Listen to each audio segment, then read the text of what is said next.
conseguimos provas desses recibos, mas até ao fecho da reportagem não recebemos qualquer resposta. Ele deu já os esclarecimentos que queria que entendeu dar e para mim é assunto encerrado, está bem? Esses esclarecimentos para si bastam? Não. Ele deu os esclarecimentos que entendeu dar e agora as pessoas analisam e tiram as suas conclusões.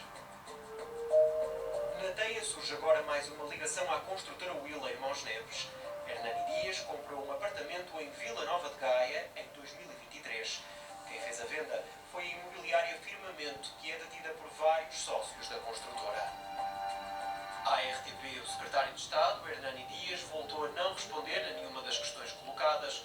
Escreveu apenas que, em sede própria e em momento oportuno, haverá uma reação à informação que tem vindo a ser veiculada.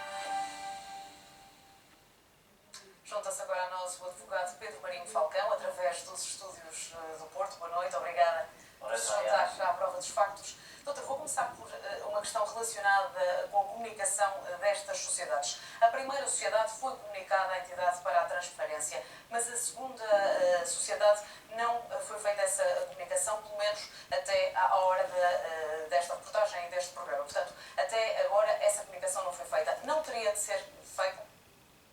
Teria, é uma das obrigações de quem exerce a atividade política e está no setor executivo, e deve ser também comunicada ao Tribunal Constitucional para a evidência do património de que é titular. E no caso concreto das participações, daquilo que nós pudemos observar na peça, a primeira sociedade terá sido comunicada ao Tribunal Constitucional, a segunda, julgo que não há informação ainda sobre essa matéria e é obrigatória a respectiva comunicação.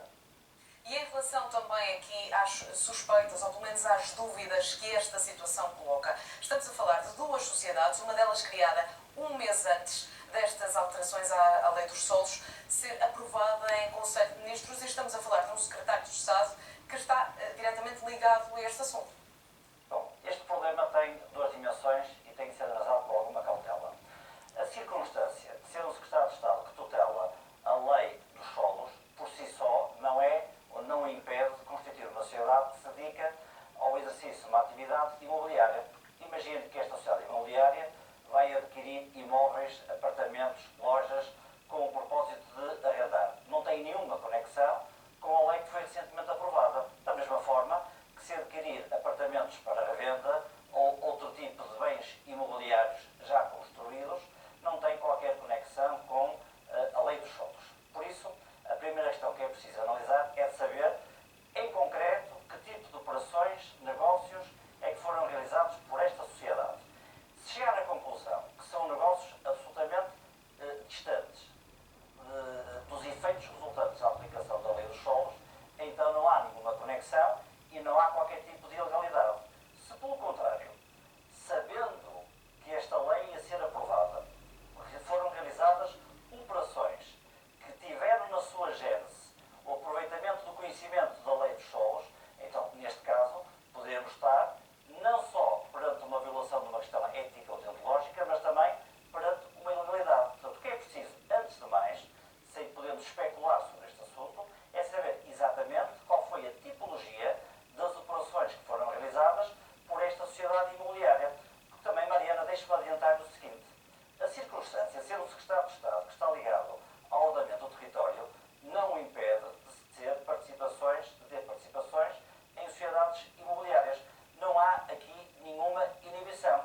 Da mesma forma que o Ministro da Agricultura não estaria impedido de exercer a respectiva função só porque anteriormente era titular de uma exploração agrícola, de uma quinta no Douro para a produção vinícola. Ou seja, Esta questão, doutor, mas esta empresa, pelo menos a primeira, é criada, em que Hernani Dias tem 35% desta sociedade, é criada um mês antes deste assunto ser aprovado em Conselho de Ministros, e ele é um secretário de Estado diretamente ligado a esta questão da lei dos solos e da alteração que, segundo muitos especialistas e também muitos críticos, vai beneficiar a especulação imobiliária, ou poderá ter esse efeito.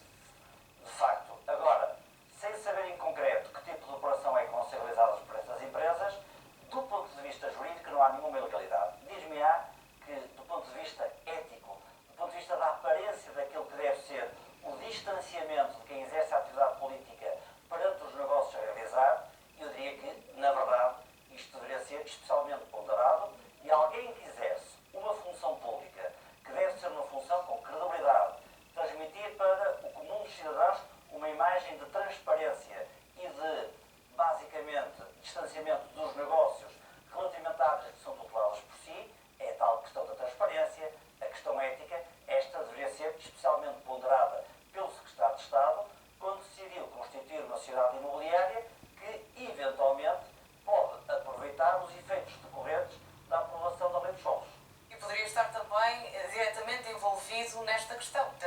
que foi aprovada, como disse, no final de novembro, mas já estaria a ser preparada antes. Tentamos perceber desde quando é que estaria a ser preparada, mas essa informação não foi fornecida.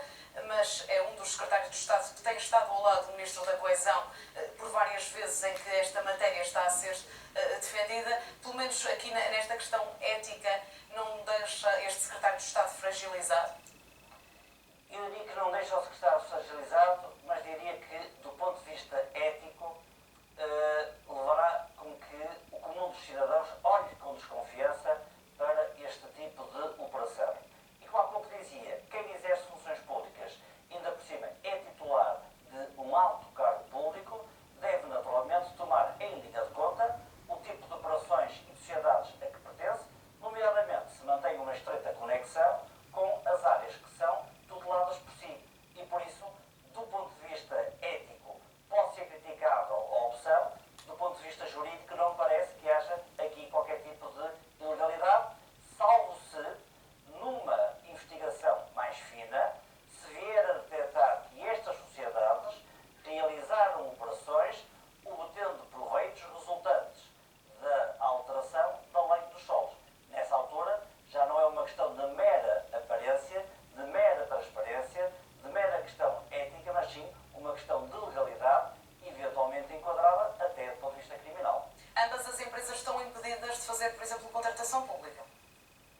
Pela circunstância de o respectivo titular do capital social ser o secretário de Estado. Mas esta questão não é uma questão específica desse secretário de Estado. É um impedimento que resulta de uma lei geral e que se aplica a todos aqueles que, em determinado momento, exercem um cargo público. Mas deixe-me dizer que não é só quem exerce neste momento, porque a lei dos impedimentos se aplica nos 3 anos posteriores ao término do exercício de funções executivas e não podem fazer parte de sociedades que obtiveram incentivos financeiros ou obtiveram benefícios fiscais. Esta é uma lei geral, não é aplicável a este secretário de Estado, é aplicável a todos que exercem funções públicas de natureza executiva. O facto de não ter sido comunicado a uma das sociedades, pode haver aqui alguma penalização ou ainda vai a tempo de fazer essa comunicação? Naturalmente que vai ter de fazer esta comunicação, até porque se não houver, digamos, um incumprimento desta obrigação